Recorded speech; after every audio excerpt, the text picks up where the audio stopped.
Hello दोस्तों, welcome to my YouTube channel. आज हम लोग चैप्टर नंबर 3 दो चर वाले रैखिक समीकरण एक्सरसाइज 3.1 की शुरुआत करेंगे। तो दरअसल मैं आपको बता दूं, मैंने कुछ दिन से वीडियोस अपने यूट्यूब चैनल पे अपलोड नहीं किया है।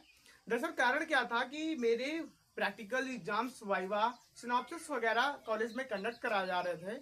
सो इसी वजह से मैंने वीडियोस अपलोड नहीं किए हैं। बट मैं आज से आपको रेगुलर अपने यूट्यूब प्लेटफॉर्म पे वीडियोस अपलोड करता रहूंगा। और एक्सरसाइज 3.1 की आज हम शुरुआत करेंगे और इसके स्टेप बाय स्टेप यानी पार्ट बाय पार्ट हम डालते रहेंगे। तो आज क्या करना है, ये जो आपका प्रश्न नंबर 1 है, इसको हम सॉल्व करेंगे। इसमें कितने क्वेश्चन है? 2 क्वेश्चन है। देख लेते हैं हम कितने। हाँ, 2 क्वेश्चन है मैथ्स की बुक में, 2 क्वेश्चन है। 2 क्वेश्चन में हम लोग एक क्वेश्चन इसका सॉल्व करेंगे। ठीक है, एक क्वेश्चन हम लोग इसका सॉल्व करेंगे। ठीक है, समझ में आई ना? एक क्वेश्चन हम इसका सॉल्व करेंगे क्योंकि वीडियोस ज्यादा लंबा नहीं बनाना है। कम समय में ज्यादा से ज्यादा बात आप तक पहुंचाने का मेरा प्रयास रहेगा कि हम कम से कम समय में आपके पास ज्यादा से ज्यादा मैटर, ज्यादा से ज्यादा बात समझा पाए। ओके, तो भाई हम पहला क्वेश्चन पढ़ते हैं। पहला क्वेश्चन क्या है? निम्न समस्याओं में रैखिक समीकरण के युग्म बनाइए और ग्राफी विधि से हल कीजिए। चलो, इस क्वेश्चन को समझने से पहले थोड़ा सा समझ लेते हैं इसके विषय में। दो चर वाले रैखिक समीकरण। दो चर वाले रैखिक समीकरण मैंने बता रखा है कि रैखिक समीकरण होता क्या है। फिर दो चर यानी आपको या तो एक्स और वाई ये दो चर मिलेंगे, या तो ए बी या पी क्यू, कोई ऐसे ही दो चर आपको मिलेंगे। ओके, दो से तीसरा चर नहीं मिलेगा क्योंकि लेसन का नाम ही है दो चर वाले रैखिक समीकरण। चरों की संख्या कितनी होगी? 2। ओके, ठीक है, पढ़ते हैं सवाल को कि कक्षा 10 के 10 विद्यार्थियों ने एक गणित की पहली प्रतियोगिता में भाग लिया है। भाई कक्षा 10 के 10 विद्यार्थी हैं जो कि एक कॉलेज में या स्कूल में एक गणित की पहली हुई रहे, उन्होंने भाग लिया है। ठीक है, फिर है यदि लड़कियों की संख्या लड़कों की संख्या से 4 अधिक है। मान लो लड़कियां हमारे पास x हैं, तो लड़कों की संख्या क्या है? यदि लड़कियों की संख्या लड़कों की संख्या से, लड़कियों की जो संख्या है वो लड़कों की संख्या से अधिक है। मान लो अगर लड़कन की संख्या मान लो 3 है तो लड़कन की कितनी हुई? ज्यादा 4 कर दो, 7। मान लो लड़के की संख्या 2 है तो लड़कियों की संख्या कितनी होगी? 3 अधिक कर दो, 2 में 3 जोड़ दो, 5। ऐसा, यानी ऐसा ये लड़कियों की संख्या लड़कों की संख्या से 4 अधिक है। फिर क्या कह रहा है कि तो प्रतियोगिता में भाग लेने वाले लड़कों की संख्या एवं लड़कियों की संख्या ज्ञात कीजिए। समझ में आया सवाल? ओके, चलो सवाल को सॉल्व करते हैं। एकदम इजी मेथड से, हलवा मेथड से सवाल सॉल्व करेंगे। अगर आप लोग ये सवाल समझ ले गए तो इसके बाद का जो सवाल है वो आप लोग एकदम सेकंडों में कर लेंगे। ओके, चलिए भैया, क्या कह रहा है? पहले कक्षा 10 के विद्यार्थी, शुद्ध विद्यार्थी कितने हैं? कुल विद्यार्थियों की संख्या, कुल विद्यार्थी कितने हैं? 10। हल हम लोग कर रहे हैं प्रथम शर्त से। प्रथम नहीं, पहले तो कुल विद्यार्थी हैं, इसमें माना लड़कियों की संख्या, लड़कियों की संख्या कितनी है? x। ठीक है, लड़कियों की संख्या कितनी है? x। और लड़कों की संख्या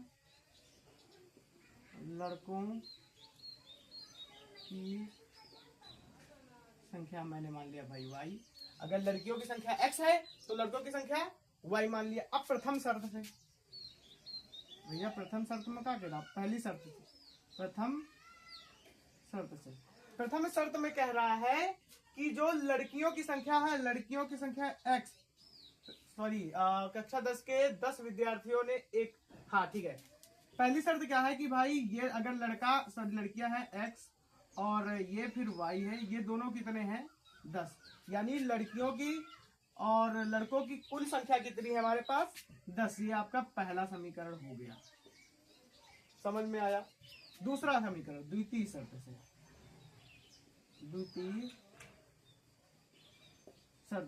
द्वितीय शर्त में देखो क्या कह रहा है कि ये पहली कंडीशन होगी कि कक्षा 10 के विद्यार्थी हैं, 10 विद्यार्थी हैं जिनमें लड़कियों की संख्या है और लड़कियों की संख्या है। ठीक है, इसमें हमने पहली कंडीशन में ये बना लिया। दूसरी कंडीशन है यदि लड़कियों की संख्या x कितनी हो, लड़कों की संख्या y से 4 अधिक हो, ठीक है। यहां से बनेगा x माइनस वाई बराबर 4। ये आपका दूसरा समीकरण बन गया। अधिक के लिए जोड़ते हैं, कह रहा है लड़कियों की संख्या लड़कों की संख्या से 4 अधिक है। ओके, तो यहाँ पे हमने क्या किया, y का पक्षांतर किया, y प्लस का है माइनस का आ गया इक्वल टू 4। ये आपका दूसरा समीकरण बन गया। ओके, इतना अगर आप लोग कर लेते हैं तो फिर आगे का स्टेप बाय स्टेप हम समझते जाते हैं। फिर क्या करना है, फिर हम लोगों को कुछ नहीं करना है, छोटा सा समीकरण 1 से। समीकरण 1 क्या है हमारे पास, x प्लस वाई बराबर 10। देखो भैया ये समीकरण आपका 1 है। क्या करना है, यहाँ पे आपको ग्राफ बनाना है। तो ग्राफ के लिए एक कंडीशन होती है जिसको हम लोग करते हैं सॉल्व। देखो, जो एक चीज और याद रखना, जो आपके निर्देशांक निकलेंगे, मान लो पहला बिंदु कोई भी आपका P है, P के निर्देशांक हो गए x और y, दो ही निर्देशांक होंगे, पहला x दूसरा y। x का मान कुछ भी है, y का मान कुछ भी है, ये निर्देशांक होते हैं। ओके, याद रखना ये जो निर्देशांक है इनकी पूर्णांक होने चाहिए, यानी निर्देशांकों की संख्या पूर्ण होनी चाहिए, ठीक है। तो ये आपका x और ये y, ठीक है, दो ही निकलेंगे, एक x का मान निकले यानी 2x के मान निकलेंगे और 2y के मान निकलेंगे। याद रखना, यानी अगर x का मान हमने 7 निकाला तो y का मान कितना निकलेगा 3, x के साथ अगर 5 निकाला तो y का मान 5, क्योंकि कुल संख्या 10 है। याद रखना, ऐसी पूर्ण संख्या हमें बनानी है, ठीक है। तो पहली कंडीशन याद रखो भाई, हमने मान लिया कि x का मान हमने 5 रख दिया। यहाँ पर अगर x का मान 5 रखो, क्योंकि 5 हमारी पूर्ण संख्या है।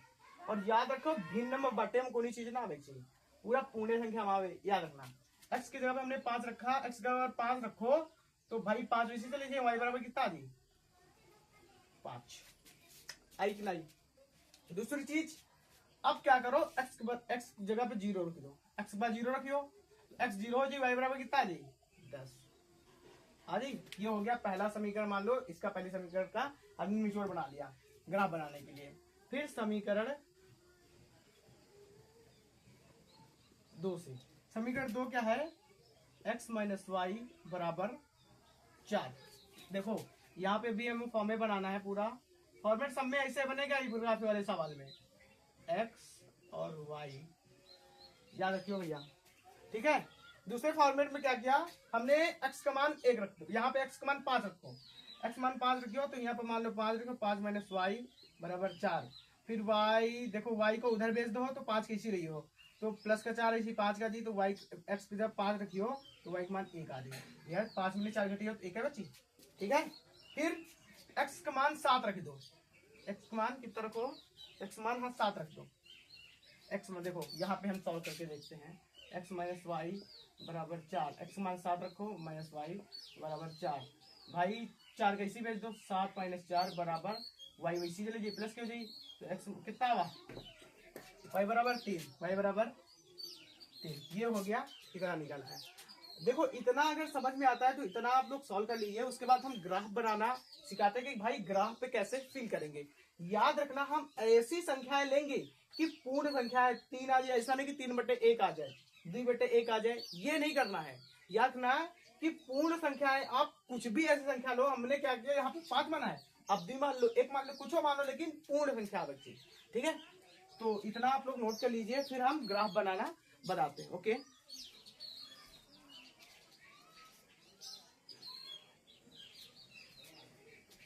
चलिए भाई सवाल तो नोट हो गया होगा, तो थोड़ा सा हम इरेज कर लेते हैं, इधर का साइड थोड़ा सा इरेज कर लेते हैं, क्योंकि ग्राफ बनाना है, थोड़ा सा इरेज कर लेंगे, हमारा सवाल हो जाएगा। ओके, तो भाई थोड़ा सा इरेज कर लेते हैं और ग्राफ बनाते हैं। ग्राफ में क्या होता है, ये जो सीधी रेखा होती है वर्टिकल लाइन, ये होता है आपका वाई अक्ष, ठीक है।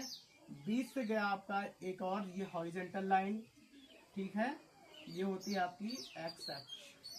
कौन सी अक्ष, एक्स अक्ष, और ये वाई अक्ष। ओके, ये होगा आपका प्लस का, ठीक होगा, ये होगा एक्स अक्ष ही होगा लेकिन माइनस का एक्स अक्ष, ये वाई अक्ष माइनस का। ओके, यहाँ पे आपका होता है मूल बिंदु जिसके निर्देशांक होते हैं 0, 0। ओके, इतना समझ में आया। अभी हम लोग क्या करते हैं, ड्रॉ कर लेते हैं। ड्रॉ क्या, इसका मान 1, फिर 2, फिर 3, 4, 5, 6, 7, 8, 9। देखो प्लस का है तो प्लस हमने नहीं लिखा, ठीक है। इधर 1, 2, सॉरी 1, 2, 3, 4, 5, 6, 7, 8, 9, 10। देखिए आप जब लिखना तो चलो थोड़ा सा और बड़े लिख देते हैं। 1, 2, 3, 4, 5, 6, 7, 8, 9, 10। थोड़ा सा और दूर दूर बनाना है, ठीक है। हम छोटा सा बना रहे हैं तो इसी वजह से छोटा छोटा लिख रहे हैं, ठीक है। इधर इधर इधर लिखो -1, -2, -3, -4, -5, -6। इधर लिखो -1, -2, -3, -4, -5, -6। ठीक है भैया, इतना ही लिख लेते हैं। देखो ग्राफ आप बनाना तो ग्राफ पेपर में ही ज्यादातर बनाने की कोशिश करना। अगर उसमें नहीं बनाते हैं, आप कॉपी में बनाते हैं तो थोड़ा याद रखना, थोड़ा दूर दूर बनाए। देखो भैया, पहला आपका जब बिंदु है, इसको मान लो, इसको क्या मान लो, इस बिंदु को P मान लो, इसको Q मान लो, इसको R मान लो, इसको S मान लो। यानी P के निर्देशांक 5,5, Q के निर्देशांक 0,10 और यहाँ पे R के निर्देशांक 5,1 और S के निर्देशांक 7,3। ओके, तो भाई देखो पहला निर्देशांक क्या है, x अक्ष पर 5 जाओ, x अक्ष पर 5 चले गए भैया, और y अक्ष पर 5 चले जाओ तो y अक्ष और x अक्ष भाई देख लो, ये इधर गया और ये इधर आया। यानी यहाँ जो निर्देशांक होगा, यहाँ पे कौन सा होगा, P, यहाँ पे क्या होगा, P। ओके, फिर दूसरा है Q, x पर 0 जाए, y पर कितना है, y पर 10, y पर 10, y पर 10। यहाँ पे x पर 0, y पर 10, यानी यहीं पे जो आपका निर्देशांक होगा वो होगा Q। ओके, अब क्या करना है, दोनों रेखाओं को किसी की सहायता से एकदम सीधी दोनों रेखाओं को मिला देना है। तो मिला देते हैं हम, मिल गई। ओके, इतना समझ में आया, ठीक है। नेक्स्ट दूसरा समीकरण, पहले हमने सॉल्व कर लिया, पी क्यू जो बिंदु थे हमने सॉल्व कर लिया। दूसरे समीकरण में ये R है और ये S है। R कितना है, 5, R जाओ 5 पे और Y 1 पे, यानी यहाँ पे भैया बिंदु है, ठीक है। यहाँ पे कौन सा है, R। चलो दूसरा क्या है, S कहाँ है, S 7 पे जाओ और 3 पे जाओ, 7 पे जाओ इधर, 7 पे जाओ 3 पे इधर, देखो 7 और 3, यहाँ पे आपका कौन सा बिंदु है, S।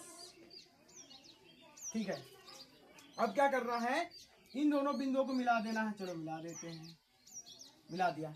अब याद रखना, जहां पे कोई बिंदु काट रही है, देखो यहाँ पे काट रही है, इसको बोलेंगे प्रतिच्छेद बिंदु। प्रतिच्छेद बिंदु, कौन सा बिंदु, प्रतिच्छेद बिंदु।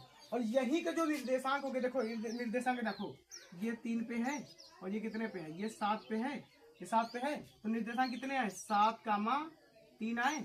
यानी अब देख लो, याद कर लो, जो निर्देशांक 7,3 आए हैं, यही आपका पहला वाला x मैंने लड़कियों की संख्या क्या मानी थी, लड़कियों की संख्या x मानी थी, लड़कियों की संख्या x मानी थी, x कितना आ गया 7, और लड़कों की संख्या y मानी थी, y कितना आ गया 4, y 3 कितना आया 3। लड़कियों की संख्या 7 मानी थी क्योंकि लड़कियों की संख्या लड़कों की संख्या से 4 अधिक थी।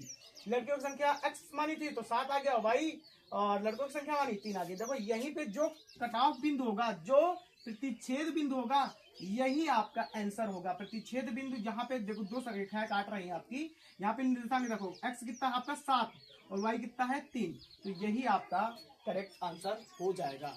तो आशा करते हैं ये जो आपका दूसरा क्वेश्चन है 5 पेंसिल और 7 कलमों वाला, ये कर लीजिए आप लोग। नहीं आता है तो मैं इसके अगले वाले पार्ट में ये पार्ट जो नेक्स्ट होगा, यानी पार्ट 2 में हम इसका जो पहला क्वेश्चन होगा इसका दूसरा पार्ट भी सॉल्व करा देंगे। आशा करते हैं आप लोगों को ये वीडियो अच्छा लगा होगा। अगर अच्छा लगता है तो कमेंट बॉक्स में आप लोग ज्यादा से ज्यादा कमेंट कीजिए, वीडियो को शेयर कीजिए और अपने क्लास 10th वाले बच्चों की भी बताइए कि भाई चैप्टर नंबर 3 की शुरुआत हो चुकी है, ज्यादा से ज्यादा वीडियो देखिए और लाइक कीजिए और मेरा सपोर्ट बनाए रखिए, ताकि हम हमेशा शॉर्ट ट्रिक में और अच्छे से अच्छे तरीके से आपको समझा सके। Thank you.